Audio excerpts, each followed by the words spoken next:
बिस्मिल्लाहिर्रहमान novel फिगारे इश्कम writer Zoya Shah किस्त number 37 part 2।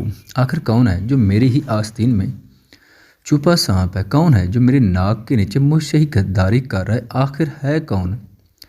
Mister Richard chair को पीछे धकेलकर नीचे गिराते हुए उठकर चिंगाड़े।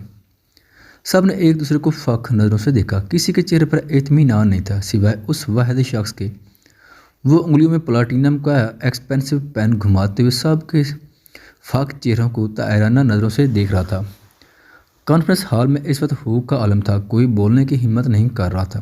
लूसीफर ने उकताई हुई नज़रों से साहब को देखा। मुझे ये समझ नहीं आ रहा, मिलिट्री इंटेलिजेंस की टीम वहाँ सही वक्त पर कैसे पहुंची? ऐसा मुमकिन ही नहीं हो सकता। ऐसा लगता है जैसे कोई पहले से जानता था वहाँ क्या होने वाला है। मिस्टर कपूर ने खजल नज़रों से हाथों को हिलाते हुए कहा। उनका लहजे में साफ डर था, क्योंकि मिस्टर रिचर्ड के मुताबिक उनकी टीम के सब लोग यहाँ मौजूद थे और उन्हीं में से कोई गद्दार था।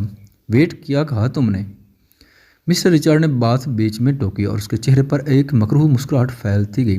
गुड पॉइंट कपूर, लेकिन सोचो, अगर उन्हें पता था ब्लास्ट स्टेशन में ही होने वाला है तो वो वहाँ सिक्योरिटी सख्त रखते और इस ब्लास्ट को नामुमकिन बनाने में हर मुमकिन कोशिश करते, लेकिन ऐसा नहीं हुआ। मिस्टर रिचर्ड ने चालाकी सिखा। सब ने उसकी बात पर मुतफिक होकर सर हिलाया था। लूसीफर ने लब विंचे और जिस तरह सुनने में आया किसी अननोन पर्सनैलिटी ने डिफ्यूज़ किया, ना कि उनके सकवार ने। क्या सोचते हो, क्या स्टेशन की सीसीटीवी फुटेज हमें मिल सकती है? और ये बात क्लियर है, ब्लास्ट से कुछ वक्त पहले ही उन्हें इतला मिली। मिस्टर कपूर ने एब्रो चुकाया। तुम्हें यार क्या ख्याल है लूसीफर? वो सोचों के धारे से निकलते हुए मिस्टर रिचर्ड को देखने लगा, जिन्होंने उसे मुखातिब किया था। तुम मैनेज कर लोगे? मुझे आज ही वो फुटेज चाहिए माय बॉय। फाइन, मैं फुटेज हासिल कर लूँगा, लेकिन उसके बाद क्या? लूसीफर ने संजीदगी से साहब के चेहरे पड़ते हुए कहा। इससे पहले मरजान काजमी को ऊपर पहुँचाने का इंतज़ाम करो। हमारे हर मामले में दखल देने वो कहीं से भी टपक पड़ता है। इस रास्ते के कांटे को हटा दिया जाए। अल्हाम दुरानी ने अपने कुर्सी से उठते हुए कहा। लूसीफर ने सपाट नज़रों से अल्हाम दुरानी को देखा। अल्हाम दुरानी ने भी उसे घूरी से नवाजा था, मगर दोबारा मिस्टर रिचर्ड की तरफ मुतवज्जा हुए। गुड पॉइंट दुरानी, इस बिजनेसमैन को ठिकाने लगाने के लिए मेरा शेर है ना? लूसीफर के कंधे पर फखर से हाथ रखते हुए मिस्टर रिचर्ड ने कहका लगाया। लूसीफर के लब कुछ देर को फैले, फिर दोबारा सुक्कड़ गए। हाँ लूसीफर, पहले मरजान काजिम को ठिकाने लगाओ, फुटेज कपूर ले आएगा। अल्हाम दुरानी ने जल्दी से कहा। लूसीफर ने आईब्रो उठाए जैसे वो कहना चाहता हो, मैं तुम्हारी बात क्यों मानूं? लेकिन मिस्टर रिचर्ड ने भी कुछ देर बाद यही कहा। वो संजीदगी से सर हाँ में हिलाकर खामोश हुआ था। आओ तुम्हें कैंटीन दिखाते हैं।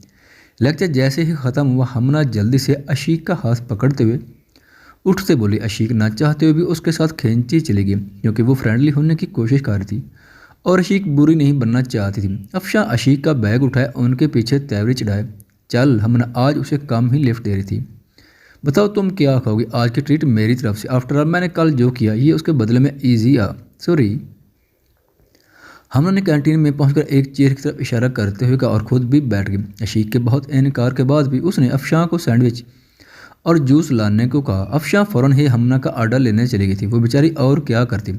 इशू, मैं तुमसे एक बात पूछूं? हमना ने अशीक को देखते हुए पूछा। अशीक ने टेबल से नज़रें उठाते हुए उसे देखा, फिर लब भींचते हुए हाँ में सर हिलाया। वो जो तुम्हें कल लेने आया था वो कौन था? अशीक ने उंगलियां चटखाते हुए हमना को देखा। वो खज्जल सी हुई, लेकिन पलकों ने लर्जिश की। बोलो ना अशोक, कौन है वो? हमना ने उसका हाथ हिलाते हुए कहा। वो हमारे।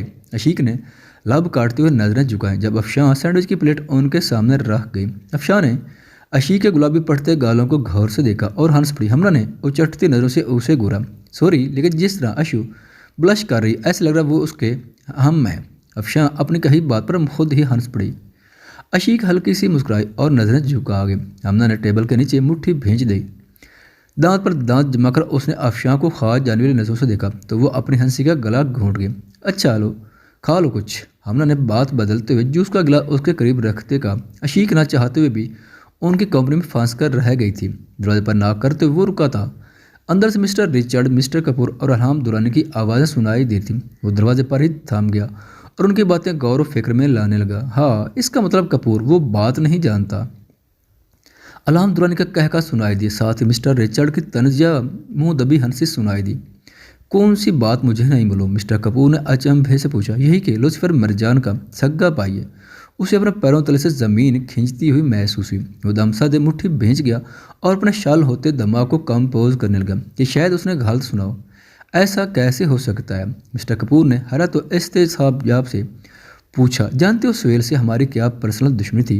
वो मुल्क की हिफाजत करने वालों के तलवे चाटने वालों में से था।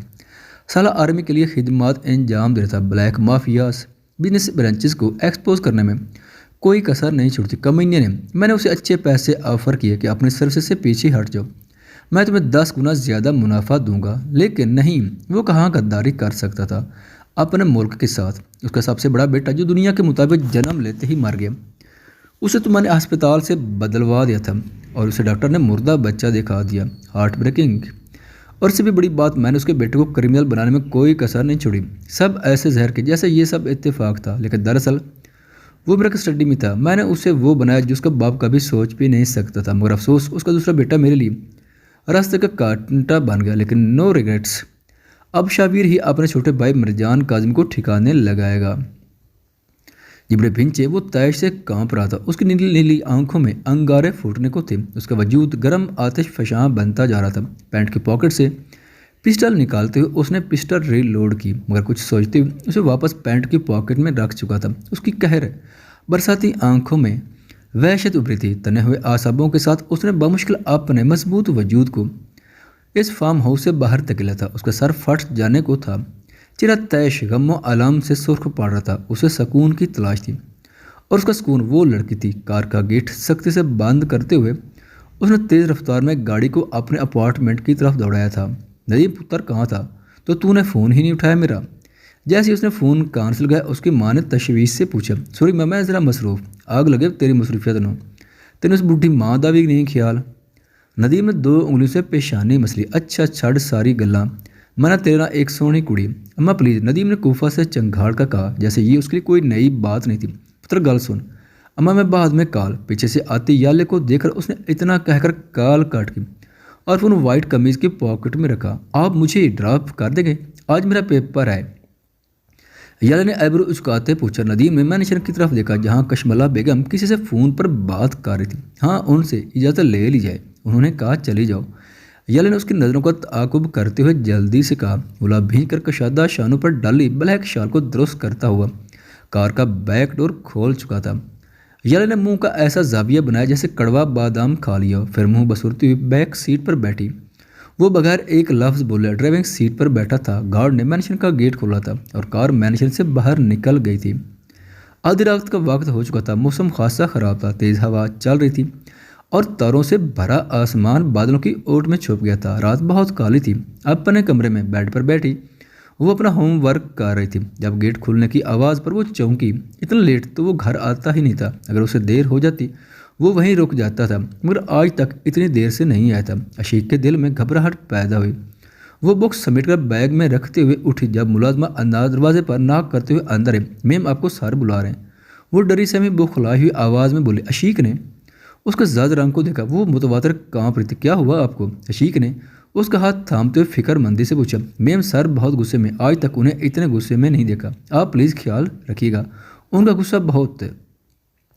गरजदार लहज पर अशीक समेत वो मुलाजमत दोनों कांप उठी। अशीक के हल पर गुठली नमूदार हुई और गायब हो गई।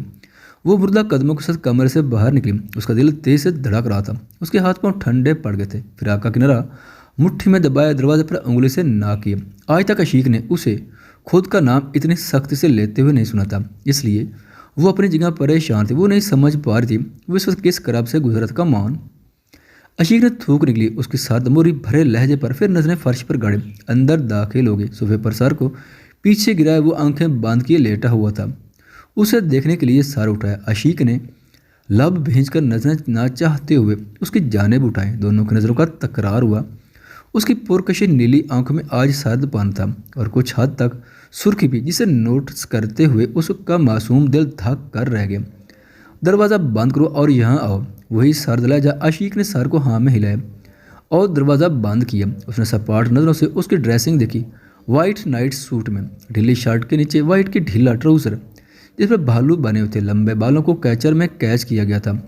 पाँव में सॉफ्ट स्लीपिंग स्लीपर थे। अशीक मुर्दा कदमों के साथ चलती हुई उसके इशारे पर सोफे पर उसके करीब बैठी। वो थर थर काँप रही थी। आज तक उसने उस मासूम दिलवाले के साथ ऐसा रवैया नहीं रखा था। कमरे में खामोशी छा गई। आपको क्या हुआ है शीरी? अशीक ने डरते संभलते बगैर उसकी तरफ देखे पूछा। उसने जवाब नहीं दिया था, बस उसकी ग्रीन आंखों में झांका जिनमें बेहद खौफ था। सच में भरोसा करती हो मुझ पर? उसके यूँ अचानक सवाल पर वो घबरा गई। गुनहरी पलकों की झालर को उठाते हुए उसने उसकी सर्द आंखों में देखा और बेइख्तियार सर को हाँ में हिलाया। उसकी इस आम सी हरकत ने भी उसका दिल दिल से धड़काया। उसे ऐसे सुकून आया जैसे सदियों से सूखी बंजर जमीन पर बारिश की हल्की फुहार पड़ी हो। अशीक ने डुबडुबाई नज़रों से उसे देखा। उसे कंधों से थामते हुए सीने से लगा गया। अशीक की धड़कन तेज हुई। कुछ देर यूं ही उसे सीने में बिंचे सुकून महसूस करता वो आंखें बंद कर गया। फिर से ज़रा से पीछे करते हुए उसके चेहरे को करीब किया। साथ ही वो लर्ज गई। नीली आंखों ने उसके चेहरे के एक एक नकूश का बेहद करीब से जायजा लिया था। अशीक के सूखे लब थरथराए। आपको क्या हुआ है? आप? हम नहीं बताएंगे। आप जानकर क्या करेंगी एंजल? उसने उसके बालों में चेहरा छुपाते हुए बारी सरगोशी की। अशीक ने झुरझुरी ली। उसकी महक अपने पूर में उंडेल रहा था, जैसे वो उसके सुकून की वहद वजह हो, जैसे वो उसके जीने की वजह हो। आपको कम्फर्ट करने की कोशिश, अशीक ने डरते हुए कहा, जिस पर उसने संजीदगी से उसकी आंखों में देखा। अशीक ने दूसरी झुरझुरी ली। आपके बेस्ट फ्रेंड को किसी ने बहुत हर्ट कर दिया है एंजल, आप ही बताएं क्या करूं अब मैं? वो आंखें बंद करते हुए उसकी पेशानी पर होंठ रखते हुए गंभीर लहजे में बोला। अशीक ने लब भिंचे। वो लाजवाब हो गई थी। उसकी बढ़ती शिद्दतों पर वो आज पिघलने को थी। अशीक ने डरते हुए उसके चेहरे को अपने मोमी हाथों में लिया। उसका दिल हल्क में आकर धड़क रहा था, जैसे सांसें अथल पथल हो रही थी। शाहवीर ने संजीदगी से उसे देखा। वो कांपते हाथों को उसकी हल्की बेड पर रखते हुए उसके चेहरे को छोटे छोटे हाथों में लेते हुए उसकी पेशानी पर थर थराते होंठ रख गए। शाहवीर के दिल ने एक बीट मिस की। डोंट वरी, सब ठीक हो जाएगा। जब बाबा परेशान होते थे तो वो भी हमारे पास आते थे, हम उनको हग करते थे, वो ठीक हो जाते थे। वो मासूमी से मुस्कुराते हुए बोले। शाबिर का दिल पिघलता चला गया। उतनी मासूम क्यों थी वो? कैसे थी? अशीक ने मुस्कुराते हुए उसकी पेशानी पर बिखरे बालों को ठीक किया। वो तो मुसलसल उसके मासूम नकूश हिफ्ज कर रहा था। कुछ देर पहले वो कितने गुस्से में आया था और ऐसे हालात में वो कमरे की एक एक चीज़ तोड़ा करता था, लेकिन आज तो वो कुछ मिनटों में नॉर्मल होने लगा था। अशीक का हाथ थामते हुए उसने अपनी मजबूत उंगलियां उसकी बारीक उंगलियों से उलझाई। अशीक ने उसका खूबसूरत मर्दाना वजह से भरपूर हाथ देखा और फिर सोफे से पोस्ट लगाते हुए आंखें मूंद गई। शाबिर ने संजीदगी से उसके छोटे से कंधे पर सर रखा था। अशीक हल्की से मुस्कुराई थी और कुछ ही देर में नींद की वादियों में चली गई। शाबिर ने उसे सोफे से अपनी मजबूत बाजुओं में थामा और उसे बेड पर बेहद आराम से सुलाया ताकि उसकी नींद में खलल पैदा ना हो। फिर उस पर ब्लैंकेट डालते हुए उससे करीब लेट गया। अशीक ने नींद में करवट लेते हुए उसके कंधे पर सर रखा था। सुकून की एक लहर उसके पूरे बेसुकून वजूद में दौड़ गई। उसका सर नरमी से कुशन से उठाकर अपने सीने पर रखते हुए वो उसे सीने से लगाकर कुछ ही मिनटों में सो चुका था। वक्त अपनी पूरी रफ्तार से गुजर रहा था। आज बम ब्लास्ट वाले वाक़े को 10 दिन गुजर गए थे। न्यूज़पेपर, टेलीविजन पर नशर होने वाले तमाम शोज़ में सिर्फ इस पुरअसरार शख्स का जिक्र था जो अचानक से किसी मुआजिज़े की तरह आया था और साहब को बचाकर कहीं गायब हो गया था। एक पूरी टीम तश्कील दी गई थी उस केस की डिटेल निकालने के लिए, लेकिन रेलवे स्टेशन की मेन बिल्डिंग से मिस्टर कपूर ने वो सीसीटीवी फुटेज बड़ी मक्कारी से हथिया ली थी। यह अल्हम्द दुरानी के ऑफिस का मंजर था। वो अपने ऑफिस में बैठे एलईडी की ब्लैंक स्क्रीन पर नजरें गाड़े हुए थे जब उनका सेक्रेटरी दरवाजे पर ना करके उनकी इजाज़त तलब करने के बाद अंदर दाखिल हुआ। उसके हाथ में एक लिफाफा था। वो अल्हम्द दुरानी को थमाने के बाद वहाँ से जा चुका था। अल्हम्द दुरानी ने लिफाफा खोला जिसमें एक फ्लैश ड्राइव थी जो यकीनन मिस्टर कपूर ने ही उन्हें भेजी थी, जिसमें सीसीटीवी फुटेज की सारी वीडियोस थी। वो भी जानना चाहते थे आखिर कौन है जो उनका हर प्लान को ख़राब कर रहा है।